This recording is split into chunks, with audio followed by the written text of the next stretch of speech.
బెల్లంకొండలో bumper offer 3,75,00,000 G+2 4 BHK villa కొనండి. నెలకు 1,00,000 rent guarantee. Terms and conditions apply. So Vinod గారు మీరు చెప్పండి. సో ప్రజెంట్ హార్బర్స్ కెనాల్ని కూడా అవసరమైతే క్లోజ్ చేస్తాము, బ్లాక్ చేస్తాము. సో అక్కడ వెళ్తున్నటువంటి ట్రావెల్ చేస్తున్నటువంటి షిప్స్ మీద కూడా అటాక్ చేస్తామని కూడా ఇప్పటికే ఇరాన్ కూడా ప్రకటించింది.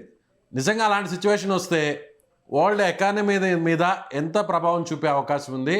సో మన ఇండియన్ ఎకానమీ మీద ఎలాంటి ప్రభావం చూపే ఛాన్సెస్ ఉంటాయి? ఇప్పటికే మనం దాదాపు 90 రోజుల పాటు ఆయిల్ నిల్వలు చేసుకున్నామని కూడా మనం బయటకు చెప్తున్నప్పటికి కూడా నెలల వ్యవధిలో ఈ యుద్ధం కొనసాగితే మనకేమన్నా నష్టం జరిగే అవకాశం ఉందా? తప్పకుండానండి. ఎందుకంటే ఇప్పుడు స్ట్రెయిట్ ఆఫ్ హార్ముజ్ అనేది ఒక వెరీ వెరీ ఇంపార్టెంట్ పాయింట్. అది ఎందుకంటే వరల్డ్ ఆయిల్ ట్రేడ్లో 20% ఆఫ్ ఆయిల్ ఈ స్ట్రెయిట్ ఆఫ్ హార్ముజ్ ద్వారా ప్రయాణించడం జరుగుతుంది మన ఏది షిప్పింగ్ లైన్స్ల వల్ల. దానికి డిస్టర్బ్ అయినప్పుడు ఆటోమేటిక్గా ఆయిల్ సప్లై ప్రాబ్లం అయిపోతుంది. మనం 90% మనం ఇంపోర్ట్ మీద ఆధారపడడం కాబట్టి ఆయిల్ మీద, సో మన మీద తప్పకుండా మన ఎకానమీ మీద అది చాలా ఎఫెక్ట్ పడుతుంది. అదే కాకుండా కూడా ఇప్పుడు ఏమవుతుంది, ఇప్పుడు హూతీస్ ఉన్నారు, వాళ్ళు ఆల్రెడీ రెడ్ సీ కంట్రోల్ చేయడం మొదలుపెట్టిన, అంటే షిప్పింగ్ లైన్స్ టార్గెట్ చేస్తున్నాం అని చెప్పేశారు అప్పుడే. సో అది కూడా జరుగుతుంది. సో ఆటోమేటిక్గా ఇరాన్ ఏదైతే మొదటి నుంచి అంటుందో, బట్ కాకపోతే వీళ్ళు Americans already Iranian naval facilities మీద అటాక్ చేశారు ఈరోజు సిమల్టేనియస్గా. ఎందుకంటే ఈ స్ట్రెయిట్ ఆఫ్ హార్ముజ్ ఇంపార్టెంట్ కాబట్టి దీన్ని బ్లాక్ చేసి శక్తి ఇరాన్కు లేకుండా చేయాలని ప్రయత్నం చేస్తారు. కానీ వాళ్ళు ఎలాగో చేస్తారు తప్పకుండా. దానివల్ల ఈ ఆయిల్ ట్రేడ్ ప్రైసెస్ మీద తప్పకుండా ఎఫెక్ట్ పడుతుంది. అయితే ఇంతకుముందు మీరు అన్నారు కదా, ఇప్పుడు ఇది ఈ వార్ ఏదైతే ఉందో నేచురల్ గా ఇప్పుడు ఆల్మోస్ట్ ఇప్పుడు రీజనల్ వార్ అయిపోయింది.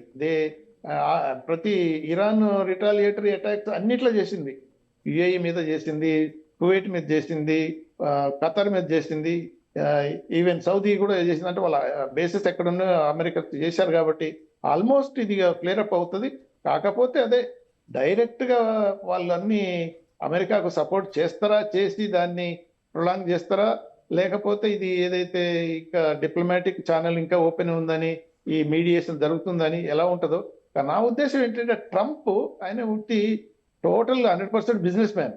ఆయన ఏం చేస్తుంటే మ్యాక్సిమం ప్రెషర్ ఉపయోగించి దానికి డౌన్ చేసుకొని ప్రయత్నం చేస్తుంటాడు. కాకపోతే ఓకే 50% ఇచ్చినా పర్వాలేదనే పద్ధతిలో పోవచ్చు. ఎందుకు అని అంటే అమెరికాలో ఇప్పుడు ప్రజలంతా యాంటీ వార్ పొజిషన్లో ఉన్నారు. ఈ నిన్నగాక మొన్న కూడా ఇది ఒపీనియన్ పోల్లో చూస్తే almost 70%, 65% irrespective of party alliance, Republicans, Democrats అని, ఇండిపెండెన్స్ అంతా అపోజ్ చేస్తున్నారు.